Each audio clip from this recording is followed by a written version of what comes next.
चलिए समझिए, बूंदी बरड़ किसान आंदोलन, नेक्स्ट आंदोलन हम प्रारंभ करने जा रहे हैं। तो उसी प्रकार से जिस प्रकार से मेवाड़ में रियासत में जो आंदोलन हो रहे हैं उसी प्रकार से यहाँ पे भी आंदोलन प्रारंभ हो जाते हैं। लेकिन यहाँ पर एक बड़ी नई चीज देखने को हमें मिलती है कि यहाँ पर क्या हो रहा है कि जो किसान है ना वो किसान पंचायत की बात करेंगे। किसकी बात करेंगे? किसान पंचायत की।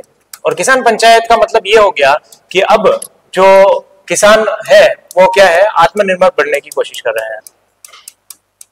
और कैसे आत्मनिर्भर बनने की कोशिश कर रहे हैं? क्योंकि किसान क्या कर रहे हैं कि जो सरकारी कार्यालय है, जो सरकारी न्यायालय हम कहें, उसका क्या कर रहे हैं, बहिष्कृत कर रहे हैं। क्या कर रहे हैं? बहिष्कृत उसको कर रहे हैं। तो कुल मिला के बात यह है कि बूंदी बरड़ जो है वहां पर वो सीधा जो उनका फाइट है वो किससे है? राजा से है, क्योंकि वो सरकारी आदेशों को नहीं मान रहे और किसान पंचायत खुद ले रहे हैं। तो पहली बात हम ये देखते हैं कि इसके आखिरकार कारण क्या थे बूंदी बरड़ किसान आंदोलन के। तो जिस प्रकार से दूसरे कारण थे उसी प्रकार पे यहाँ पे 25 प्रकार के कर लगा रखे थे, पहली बात। दूसरा, उच्च भू राजस्व था, लाताकुंता यहाँ पर भी था, बेगार भी था। लेकिन यहाँ पे दो नए कारणों को हम पढ़ेंगे। पहला था कि ये यहाँ पे युद्ध कर भी किस पे लगा दिया? किसानों पर लगा दिया। इसका मतलब ये है कि जो भी युद्ध हो रहे हैं उसके बाद में उसका हर्जाना कौन भरेगा? तो वो किसान भरेगा। और लास्ट में जो भ्रष्टाचार है ना, जो भ्रष्टाचार थे उसमें जो अधिकारी थे वो बहुत ज्यादा व्याप्त थे और उसके कारण हो ये रहा था कि टैक्स दिनों दिन क्या हो रहा था? इंक्रीज हो रहा था। क्योंकि भ्रष्टाचार करेंगे तो पैसा ज्यादा देना पड़ेगा और पैसा ज्यादा देना पड़ रहा है, इसका मतलब पैसा वापस आना भी तो चाहिए। और आएगा कहां से? वो आएगा किसानों से आएगा। ठीक है, तो पहले आप ये कारण नोट कर लीजिए हेडिंग डालकर। बूंदी बरड़ किसान आंदोलन।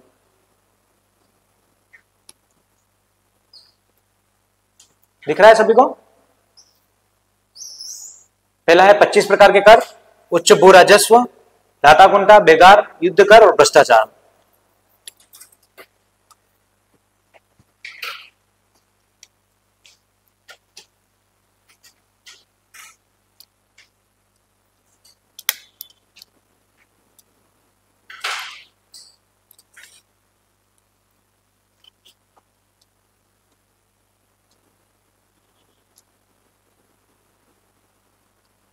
लिख लिया?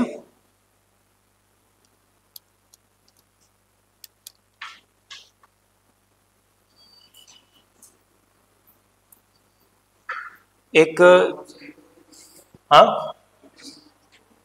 25 प्रकार के युद्ध कर और उसके बाद भ्रष्टाचार लिखा हो।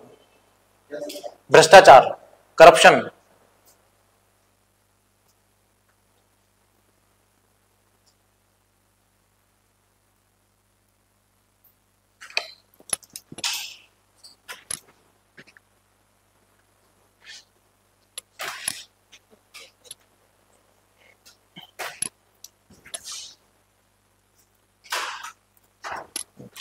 देख लिया? बड़े आ गया? चलिए इधर देखिए। अब यहाँ पे हो क्या रहा है, किसान पंचायत में जैसे कि मैंने आपसे चर्चा की, किसान पंचायत स्थापित हो रही है। तो कहीं ना कहीं से तो शुरुआत करनी पड़ेगी। तो 1920 में साधु सीताराम दास, वही व्यक्ति फेमस जो अपने कहा है बिजुलिया किसान आंदोलन में है और कौन है, पुस्तकालय अध्यक्ष थे, इनको हटा दिया गया था। अब उनका एक ही काम है, क्या काम करना है कि आंदोलन चलाना है। तो 1920 में साधुराम सीताराम एक डबी नामक स्थान पर है और वो क्या करते हैं, डबी नामक स्थान पर एक किसान पंचायत की स्थापना करते हैं। अगर किसान पंचायत बैठ रहे हैं तो इसमें कोई ना कोई एक मुख्य पंच होना चाहिए और वो पंच कौन है? हरला या हरला, दोनों नाम आ सकते हैं। ये दोनों क्यों लिखे हैं? देखिए हरला नाम है विशेषतया तो, लेकिन जो टाइपिंग एरर होती है उसमें हरला भी लिखा जाता है कभी कभी एग्जाम में, है ना। तो ये ध्यान रखना कि हरला या हरला पड़क, इसको क्या करते हैं, ये किसान पंचायत का मुखिया बनाते हैं। उसी प्रकार से किसानों ने कहां पर वापिस ये पंचायतें स्थापित की, तो एक बरड़ नामक स्थान पर, बरुंगन नामक स्थान पर और गर्दना नामक स्थान पर। एक तो कहां पे हो गई, अपने डाबी नामक स्थान पे हो गई और 3 अन्य जगह और किसान पंचायतों की स्थापना हो जाती है। फिर इन्होंने क्या किया है, किसान अगर पंचायत बन रही है तो इसका मतलब निर्णय वहां होंगे। तो सामान्य सी बात है, किसान ने सरकारी पंचायत जितनी भी थी उसका बहिष्कृत कर दिया और उन्होंने कहा कि जो चारागाह भूमि है उस पर अधिकार हमारा रहेगा। इसका मतलब क्या हो गया कि हम टैक्स चारागाह भूमि पर नहीं देंगे, क्योंकि वहां से कोई रेवेन्यू जनरेट होता ही नहीं है। अब चारे को कौन लेगा, है ना, पशु पक्षी खाएंगे। और वही यहाँ पर भी होता है, सरकारी निर्णय जो है वो बहिष्कृत कर दिए जाते हैं और जो चारागाह भूमि है उस पर ले लिया जाता है। 1922 में एक व्यक्ति आता है नैनूराम शर्मा, जिसको हम आगे और पढ़ेंगे हड़ौती प्रजामंडल में, और 1922 में नैनूराम शर्मा आते हैं और इस आंदोलन से जुड़ जाते हैं। अगर दो और का नाम पूछा जाए तो भंवरलाल, एक सुथार, एक व्यक्ति इनसे और जोड़ता है, और एक कौन जुड़ता है? नारायण जी। चलिए लिखिए इस लाइन को। 1920 में साधु सीताराम दास ने 1920 में साधु सीताराम दास ने डाबी किसान पंचायत की स्थापना की। डाबी किसान पंचायत की स्थापना की,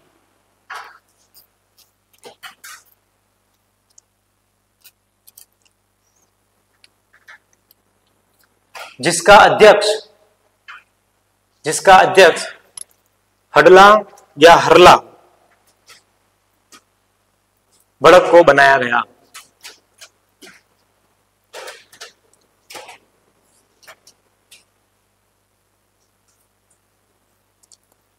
हडला या हरला बड़क को बनाया गया। नेक्स्ट लाइन लिखिए। किसानों ने बरड़, बरुंगन,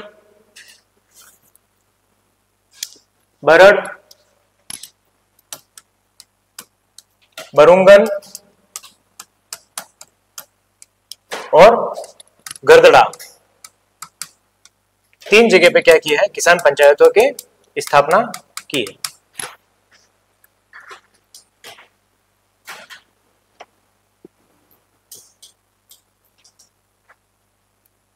लिख लिया? नेक्स्ट लाइन लिखिए। किसानों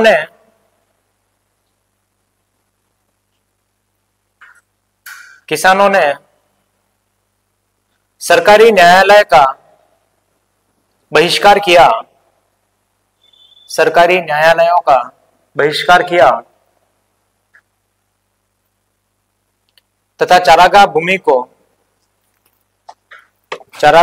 पर अधिकार कर लिया।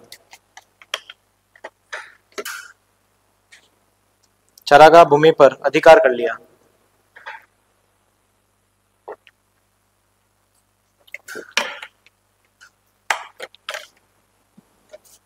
नेक्स्ट 1922 में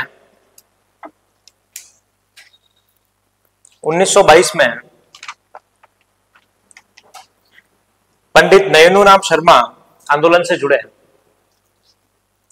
पंडित नयनूराम शर्मा आंदोलन से जुड़े हैं, और 2 अन्य नेता जो है भंवरलाल सुथार और नारायण जी, इनका नाम लिख लीजिए।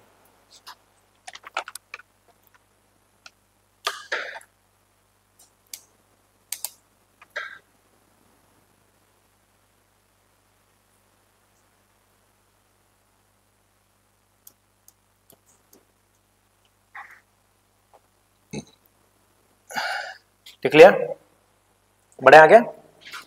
अगर डाबी में पंचायत स्थापित हो रही है तो इसका मतलब स्वभाव सा है कि डाबी फेमस जगह हो गई है, पहली हो रही है स्थापना, तो इसका मतलब ये भी स्वाभाविक है अंग्रेजों की नजर में आ गई है, और अंग्रेजों की नजर में आ गई है, इसका मतलब क्या होगा? कुछ ना कुछ यहाँ पे तो कांड होगा ही। और कांड क्या हो गया? यहाँ पर डाबी हत्याकांड हो गया। सीधा प्रश्न पूछा जाता है कि डाबी हत्याकांड का संबंध किस किसान आंदोलन से है? तो बेगू या बरड़ किसान आंदोलन से है। दूसरी बात, कब होता है ये? तो 2 अप्रैल 1923 को डाबी हत्याकांड होता है। लेकिन इसमें विशेष क्या है कि इमरान हुसैन को यहाँ का जांच अधिकारी बना के भेजा जाता है, जिसमें ये फायरिंग करता है, और फायरिंग करने के साथ में ही नानक जी भील और देवीलाल गुर्जर किसान आंदोलन, ये दोनों क्या हो जाते हैं?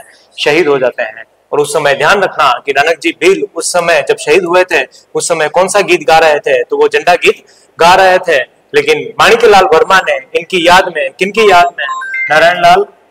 नानक जी भील की याद में कौन सा गीत लिखा है? अर्जी गीत लिखा है। ठीक, समझ में आ रही है? यहां तक लिखो, टॉपिक डालो, डाबी हत्याकांड।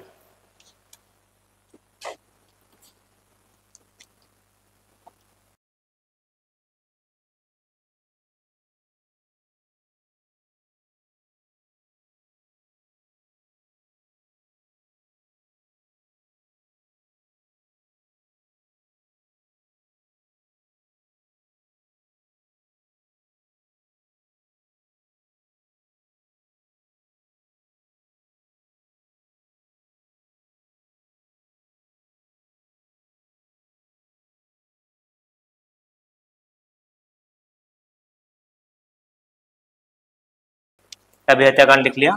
अब डाबी हत्याकांड के बाद में लिखिए कि सबसे पहले डेट लिखिए 2 अप्रैल 1923, लिख ली। चलिए लाइन लिखिए, इकराम हुसैन के आदेश पर फायरिंग की गई, लिख लीजिए LND। इकराम हुसैन के आदेश पर फायरिंग की गई जिसमें नानक जी भील तथा देवीलाल गुर्जर किसान शहीद हो गए।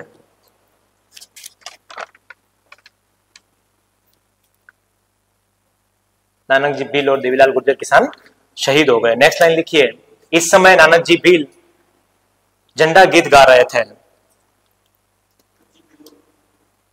देवीलाल गुर्जर।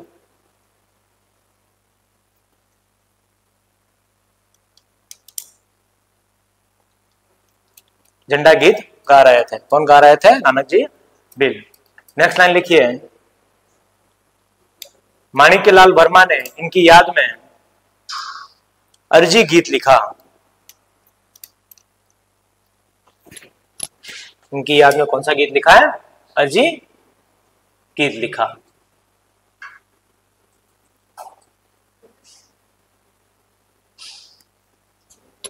चलिए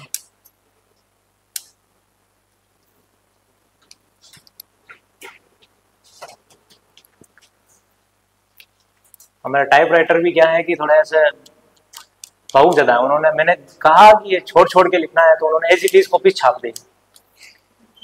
हाँ, पीपीटी से पढ़ाने की आदत है नहीं है, पहली बार, क्योंकि हमारा सिलेबस जल्दी करना है तो उन्होंने तो एज इट इज छाप दिया। मैंने कहा कैसे, चलिए कोई बात नहीं। हाँ, नेक्स्ट समझिए, जैसे ही ये हत्याकांड होता है तो हत्याकांड होने के बाद में राम नारायण चौधरी और सत्यभक्त दो व्यक्ति थे, उन दोनों को जांच अधिकारी बना के भेजा कि आखिरकार ये मसला क्या है और क्या कारण यहाँ पे रहे थे। तो यही लिखा हुआ है कि राम नारायण चौधरी और सत्यभक्त को जांच अधिकारी लिखा था। तो रियासत ने उस समय, जो रियासत थी उस समय क्या किया, पृथ्वी सिंह, राम प्रताप और भैरवलाल को जांच आयोग बनाकर भेजा। क्योंकि पहले तो इन्होंने भेज दिया, किसने भेजा है? राजस्थान सेवा संघ ने भेजा है। क्योंकि हम यही तो देख रहे हैं, रामनारायण चौधरी किससे? बेंगू किसान आंदोलन से जुड़े हुए हैं। तो एक तरफ जांच अधिकारी किसका आ रहा है? किसानों का, यानी कि जो किसानों का नेतृत्व करता है, राजस्थान सेवा संघ हो गया या राजस्थान सेवा संघ हो गया, राजस्थान मध्य भारत सभा हो गई, इनका जांच अधिकारी आ रहा है। एक तरफ तो किसानों का आ रहा है और एक तरफ रियासत का आ रहा है। तो किसानों की तरफ से राजस्थान सेवा संघ का कौन आ रहा है? रामनारायण चौधरी और सत्यभक्त आ रहा है। लेकिन उधर से वापस रियासत को भी भेजना पड़ेगा कि भाई किसान तो किसान के फेवर में बात करेंगे, लेकिन क्या पता, हो सकता है रियासत से भी कुछ पॉइंट ऑफ व्यू उसका निकले। तो पृथ्वी सिंह, राम प्रताप तथा भैरवलाल, इन तीनों को भेजे, लेकिन इन्होंने कहीं नतीजा नहीं निकाल सका। तो 1927 में राजस्थान सेवा संघ का विघटन, मतलब राजस्थान सेवा संघ 1927 में टूट जाएगा।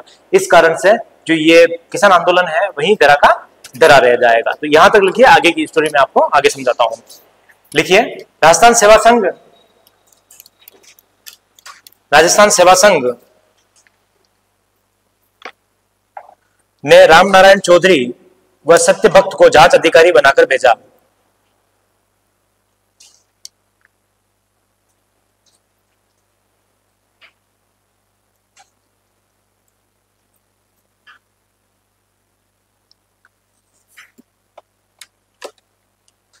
राजस्थान सेवा संघ ने रामनारायण चौधरी व सत्यभक्त को जांच अधिकारी बनाकर भेजा।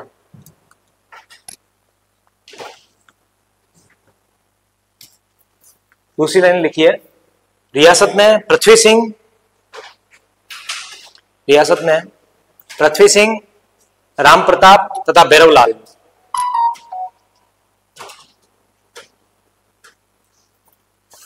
को जांच आयोग बनाकर भेजा।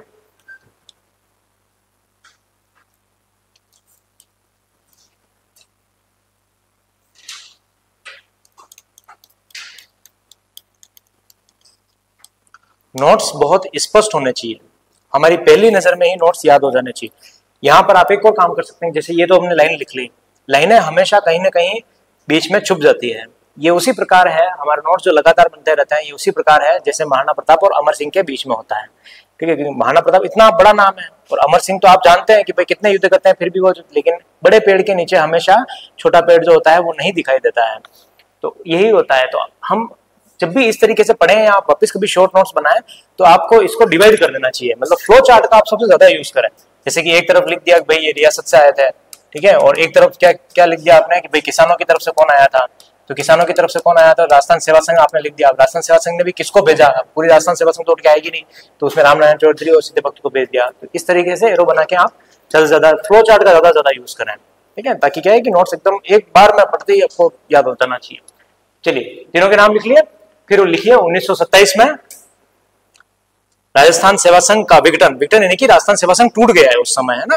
ये एक अलग क्लास रखेंगे अपन, जिसमें सिर्फ मैं दो ही चीजें पढ़ाऊंगा आपको, राजस्थान सेवा संघ और राजस्थान मध्य भारत सभा, ठीक है। थोड़े जनजाति एक आंदोलन हो जाएगा इसके बाद में, जैसे किसान आंदोलन, उसके बीच में राजस्थान सेवा संघ और मध्य भारत सभा में आपको समझा दूंगा, ताकि आपको जितने भी ये पढ़े हैं, बिजोलिया किसान आंदोलन जितने भी पढ़े हैं और हमने जनजातीय आंदोलन जितने भी पढ़े हैं, तो ये सारी आपको समझ में आ जाएगी कि दोनों का पीछे से बैकग्राउंड में कौन बड़ा रोल निभा रहा था। उसके बाद में हम क्या करेंगे, प्रजामंडल को शुरू करेंगे, क्योंकि ये उस समय तक टूट जाएंगे, प्रजामंडल में सभी चीजें नहीं होंगी, ठीक है। चलिए लिखिए 1927 में राजस्थान सेवा संघ के विघटन के कारण आंदोलन समाप्त हो गया।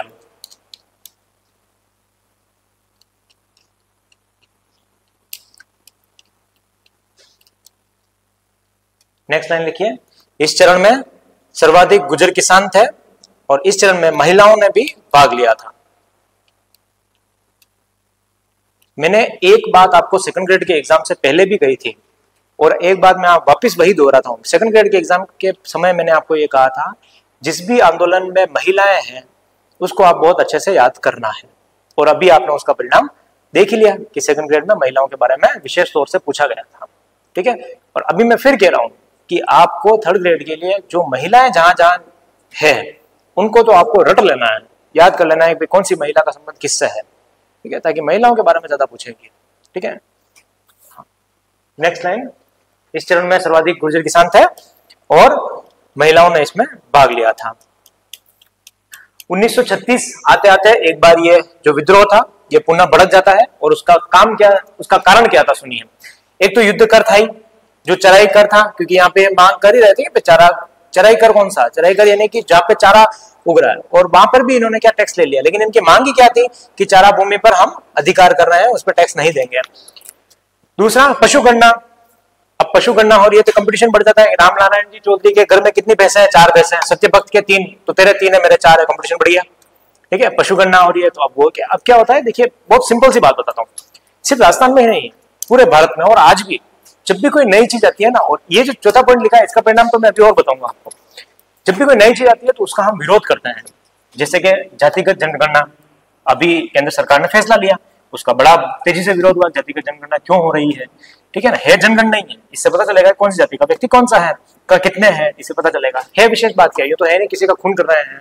तो जो नई चीज कभी भी आती है ना, उसका एक्सेप्टेशन इतना जल्दी नहीं होता है, और वो भी यही हुआ है। पशुगणना कर रहे हैं, पशुगणना क्यों कर रहे हैं, हमारे पशुओं को क्या ये नसबंदी कर देंगे, या फिर इनको मार देंगे, या फिर कोई और कुछ काम कर देंगे, ठीक है। इससे भी पता है फलाने के घर में इतनी भैंस है, मेरे घर में कम है, तो फिर लुगाई के बीच में खड़े हो जाती है, तेरा इतना दूध होता है, इतना दही होता है, मेरा इतना ही होता है, बातें तो हो जाती है। चलिए ये तो हुई बात, लेकिन एक बड़ा कारण था नुक्ता प्रथा। कोई बताएगा नुक्ता प्रथा क्या थी? है? नुक्ता क्या था? बड़ी शानदार चीज है नुक्ता तो, है 11वां 12वां जिमन। हाँ बिल्कुल सही कह रहे हैं कि जो 11वें 12वें का जिमन होता है उसको हम नुक्ता कहते हैं, यानी कि मौसर के बाद में जब भोजन किया जाता है उसको नुक्ता कहते हैं। और आपने देखा होगा कि कोरोना के बाद में अशोक गहलोत ने, ध्यान हो आपको, तो ये नुक्ता पर क्या कर दिया था, बैन लगा दिया, 11वें 12वें पे नहीं होगा। तो उस समय अशोक गहलोत का बड़ा विरोध हुआ था, लेकिन वो बात नहीं मानी। और मैं वही तो बात आपको समझाने की कोशिश कर रहा हूँ कि जो नवीन चीजें होती है उसको सरकार, जो समाज होता है, इतना जल्दी एक्सेप्ट नहीं करता है, ठीक है। तो वही यहाँ पे इन्होंने क्या कर दिया, नुक्ता प्रथा। और भाई साहब नुक्ता प्रथा क्या, अब अंग्रेजों का क्या कारण था, रियासत का क्या कारण था, और क्योंकि देखिए होता क्या था कि भाई इस समय बूढ़े बूढ़े लोग ज्यादा हैं और बूढ़े बूढ़े की फाइलें जल्दी निपट रही है। अब निपट रही है, इसका मतलब लोग कहाँ इकट्ठे होंगे, मेले तो बार बार लगेंगे नहीं, और तो कहाँ इकट्ठे होंगे, तो कहीं मौसर पे इकट्ठे होंगे। हम ये भी तो देख रहे हैं, बिजलिया में भी तो देख रहे हैं, और मैसर पे इकट्ठे होंगे, दो बातें होगी कि फलाने का ये फलाने का वो, ठीक है। यहीं से आंदोलन शुरुआत हो रही है। तो इन्होंने यार राजा ने सोचा कि इस नुक्ते को ही बंद कर दो, ताकि क्या हो, न तो ये लाडू जिम है, न इनमें पावर है, न मालपा खाए, न खीर खाए, कुछ नहीं खाए, नहीं आंदोलन करे ही नहीं, ताकि ये जब लाडू खाएंगे ही नहीं तो फिर ये क्या हमें भी लाडू नहीं खिला सकते हैं, ठीक है। यही कारण था कि नुक्ता प्रथा जो थी उस पर इन्होंने क्या कर दिया, रोक लगा दी। तो लोग बाग नाराज हो गए, जैसे कि ये सीताराम का दास याद है। अब ये बुजुर्ग ही तो है सब, और बुजुर्गों का विशेष काम क्या है कि भाई लाडू खाना है, ठीक है, जिम में जाना है, मतलब ये एक समय बाद होता है, सबके साथ होता है कि भाई उनका मुख्य काम क्या है कि फलाना रे ब्याह में जाना है और आपने अटेंड करना है। मुख्य फिर वही हो जाता है कि कौन जाएगा। अभी भी क्या होता है, हम किसी की शादी में जाना चाहें या तो हम एक बार तो सोचते हैं कि यार पापा चले जाएंगे, मम्मी चले जाएंगे, तो एक उम्र के बाद ये लगता है वो चले, वो अटेंड कर रहे हैं तो हमारी क्या जरूरत। तो ये भी होता है कि हमारे बच्चे बच्ची के साथ फिर बाद में क्या होगा, वो पापा मम्मी चले जाएंगे, क्या करना है। तो वही अब इन भाषा के सबके काम क्या है कि भाई जिमना है, और यहाँ पे जिमन हो ही नहीं रहा, तो भाई साहब ईगो हर्ट हो गया कि एक तो जिमन हो रहा है, जिमन मिल ही नहीं रहा। ये कारण क्या, पुनः यह प्रारंभ हो जाता है।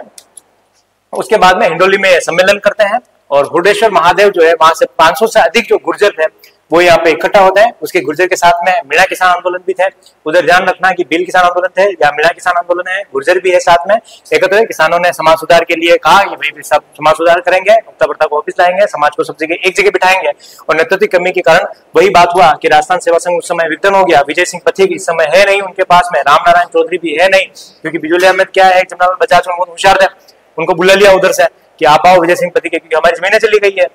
ठीक है, बिजुली में नहीं तो हुआ, जमीनें चली गई। अब यहाँ पे तो नेतृत्व था नहीं, और नेतृत्व नहीं था तो ये किसान आंदोलन वहीं का वहीं तरह रह गया। ठीक है, चलिए अब इस बात को हम फटाफट से लिख लेते हैं।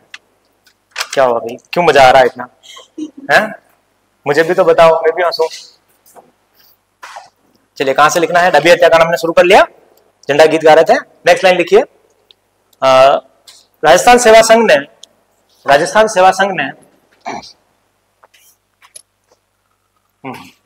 संघ ने रामनारायण चौधरी व सत्यभक्त को जांच अधिकारी बनाकर भेजा। अच्छा ये लाइन लिख ली क्या हमने?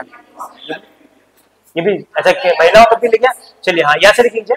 1936 में आंदोलन पुनः प्रारंभ हो गया।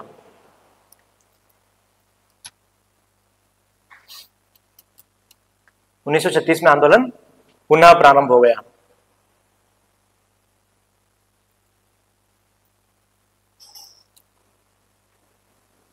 पहला है युद्ध कर, दूसरा चराई कर, पशुगणना और नुक्ता प्रथा पर रोक। पहला युद्ध कर, दूसरा चराई कर, तीसरा पशुगणना और चौथा है नुक्ता प्रथा पर रोक।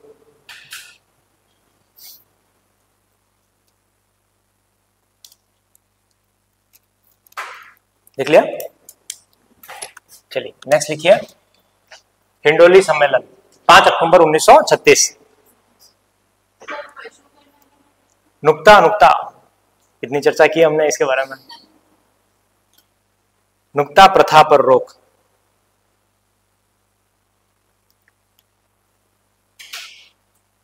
पूरी रामायण हो जाए और उसके बाद कहो कि रावण सीता को क्यों लेके गए। चलिए नेक्स्ट लिखिए। हिंडोली सम्मेलन कब होता है? 5 अक्टूबर 1936। लिखिए इसमें पहली लाइन, हुंडेश्वर मंदिर में 500 से अधिक मीणाओं ने और गुर्जर के जो किसान थे उन्होंने किसान सम्मिलित होते हैं और यहाँ पर समाज सुधार किया। ऐसी लाइन लिख लीजिए और ये भी लिख लीजिए कि नेतृत्व की कमी के कारण आंदोलन पुनः समाप्त हो गया।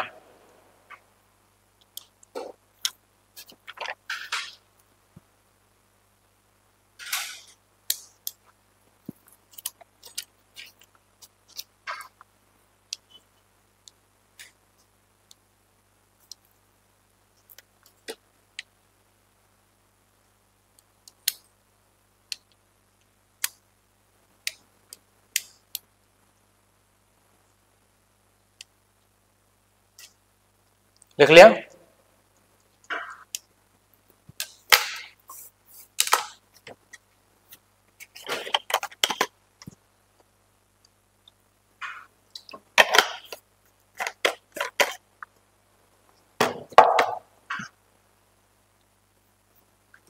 ये अपने आज कितने पढ़ लिया? 3 किसान आंदोलन पढ़ लिए, बेंगू, मेवाड़ और बूंदी। ठीक है, नेक्स्ट जो क्लास रहेगी हमारी वो रहेगी अलवर किसान आंदोलन पर, जिसमें हम पढ़ेंगे नीमू चढ़ा हत्याकांड और मेव किसान आंदोलन। ठीक है।